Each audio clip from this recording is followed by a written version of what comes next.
understand. I'm pretty sure you know. Oh, it's gonna be good. We're gonna be good. We're gonna be fine. We're gonna be fine. We are all in this together. Yes, we are. We're gonna be fine. We are. Yes, we are.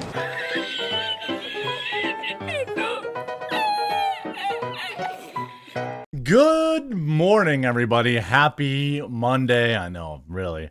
I want to use the usually somebody has a case of the Mondays Office Space line. I rewatch Office Space this weekend. Probably one of my top 10 all-time favorite movies.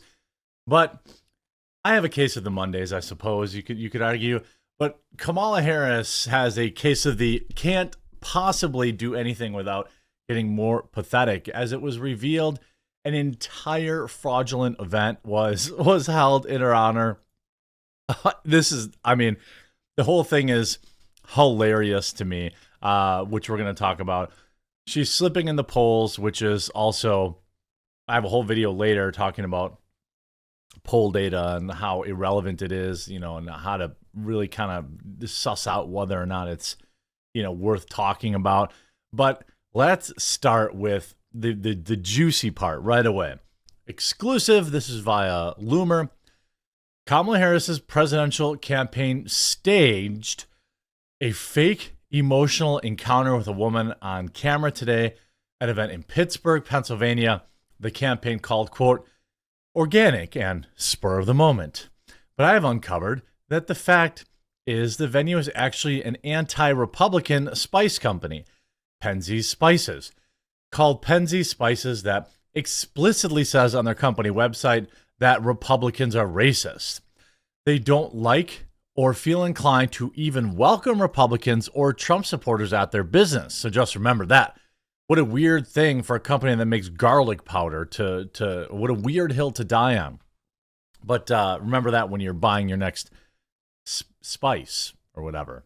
I don't know what else. I don't know what else they sell. But any hoozle, Kamala Harris gave business to a company that holds sales called Republicans Are Racist Weekends. She attended their store during the, quote, Republicans Are Racist weekend. Today, Kamala Harris pretended to have an emotional encounter with a woman who was pretending to cry on Kamala Harris's shoulder. Her campaign said that Kamala was visiting a, quote, random spice shop and just happened to catch the moment on camera. However, upon further research, I've discovered that Penzeys Spices is openly anti-Trump, anti-Republican business that caters to non-conservative clientele. Kamala's campaign wants you to think that the woman who pretended to cry on her shoulder was a regular random woman, but Penzeys makes it very clear they only want Democrat clients. You see on their website, Penzeys Spices has an entire section about Republicans and why they're terrible. On the About Republicans page, its official website, blah, blah, blah, blah, blah, blah, blah, right? Social media posts from the company below I have uncovered show that they are anti-Trump and pro-Biden and pro-Kamala Harris. Also, according to FEC records, Bill Penzey, the owner of the company, gave $111,000 to Joe Biden for president and the Biden-Harris Victory Fund.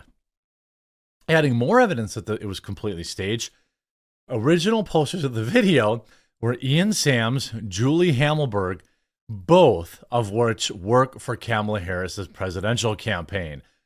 Ian Sams is the spokesman for Kamala Harris. He reposted the video posted by his colleague, Julia Hemmelborough, and said, every American should see this clip of Kamala Harris. Retweet so more can. They staged the video, then they planted the story to make it seem organic. They want you to think that it's some random woman out in public, when in reality it was a staged event at a radical leftist progressive company whose owner, Bill Penzey, spent over $700,000 on Facebook ads in support of impeaching President Trump. Bill Penzey also sells BLM merchandise in his stores. Kamala Harris is campaigning inside a business that supports BLM racists who burn down cities. Here's Ian Sams, of course, with the video. Every American should see this clip. Understand. I'm pretty sure you know. Oh, it's gonna be good. We're gonna be good. We're gonna be fine. We're gonna be fine. We are all in this together. Yes, we are. Are you kidding me? You could tell it's fake, though. Kamala's fake and a bad actor. Here's the exposed video getting 10,000 likes. Yes, please, every American, look at this clip and take a look at the reporting done about it by Laura Loomer, so you can see that it was completely staged and manufactured. And to make things even more hilarious, now there are community notes on the post. The individuals and store depicted in the video have donated large sums of money to the Democrat Party and or are volunteers for the local state Democratic Party per publicly available information. I mean, they can't even, literally all they do is lie. All staged. Well, here's their own campaign people recording everything. I mean, completely embarrassed, completely, everything this woman does is fake. Look at this clip. Top Harris surrogate Gina Raimondo said that she's been crystal clear. CNBC says she hasn't talked to the press, Gina. She's been impossible to pin on anything. I think she's been crystal clear on her values, what she wants to fight for, and how she will do it. And also, she talks to people, right? She's reaching out to me. She's reaching out to businesses. She hasn't talked to the press, Gina. I mean, I know you're a surrogate, but the American people are frustrated. The media is frustrated at the amount of access anyone's gotten to her for the past 41 days. I know you've seen that. We're finally going to have a debate tomorrow night, but she sat down for one interview that was taped and then cut down, and certain little things came out from it. But it has been a master class in avoiding any questions, and nothing's been made clear by her. I mean, CNBC is taking her to task. It's been made clear in dribs and drabs from her policymakers when it comes out in print or on off a teleprompter at one of her scripted speeches. She's been impossible to pin down on anything because she hasn't given any access. The American people deserve it. Wouldn't you agree? Yes, and I hear you. Humiliated. So you have this fake, absolute fake encounter. When you see people see Trump, you see that they are genuinely pumped to see him. Obviously, the betting markets are just directional at best. They don't really mean that much, but you can see Donald Trump holds a 5-point lead over Kamala Harris, 5.1 point lead after just embarrassment after embarrassment. You can even see Predict It, which had Kamala Harris up by as many as 13 cents at one time, whereas this was 55 to 50 in September, 55.48, 54.48. So maybe not 10 cents, but 55.50, 54.50.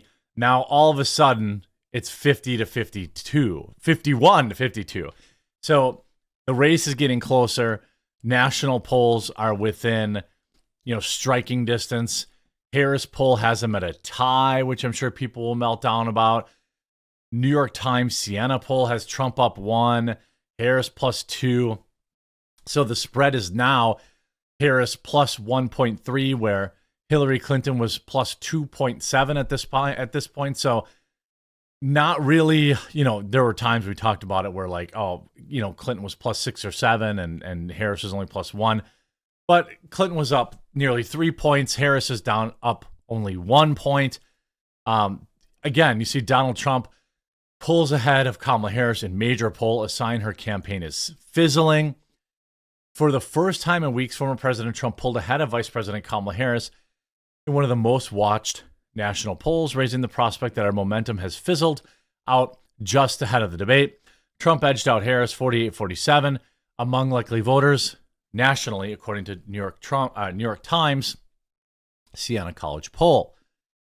The poll mirrors surveys from late July when Trump led Harris among likely voters just after President Biden dropped out.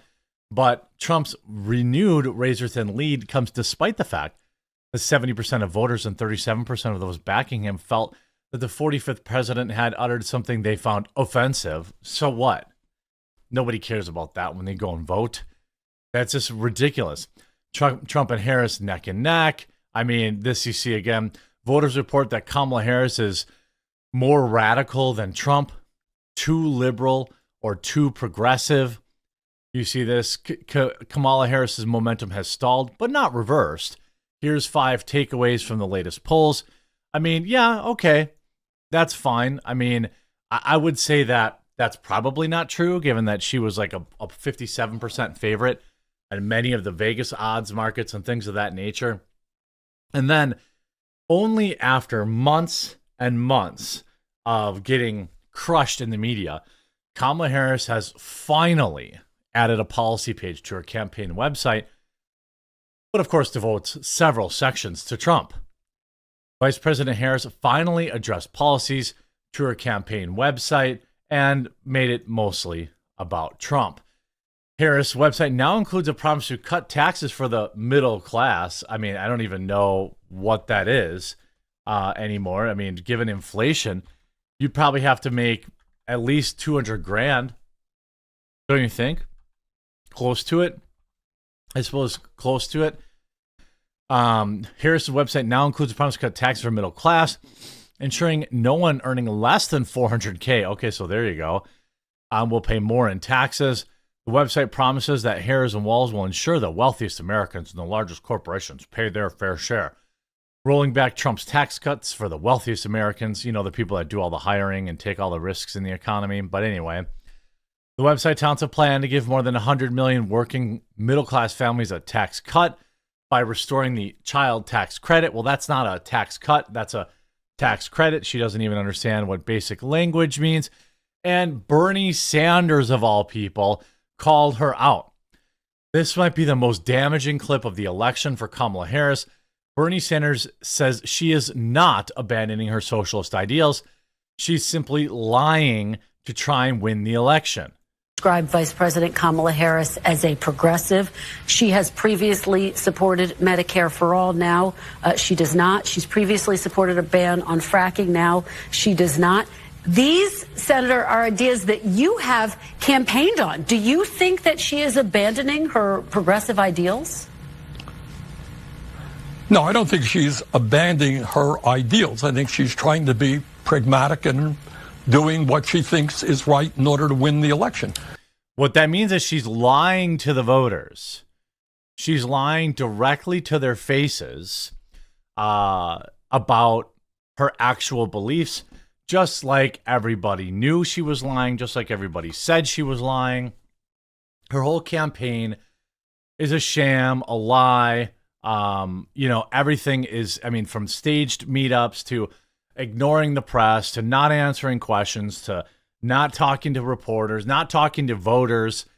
We'll see what happens on the debate stage tomorrow night. I don't think, I think Trump better be prepared. I think Trump better be on his A game. He better, I don't think he needs to focus on calling her whether or not she's black or not or anything like that. He just got to stick to the issues and remind the American people that this woman she will say anything to get elected, but at the end of the day, she's still the person that celebrated bringing 100,000 Haitian migrants to this country, or whatever the number was, who are now currently eating the ducks out of our ponds and our parks.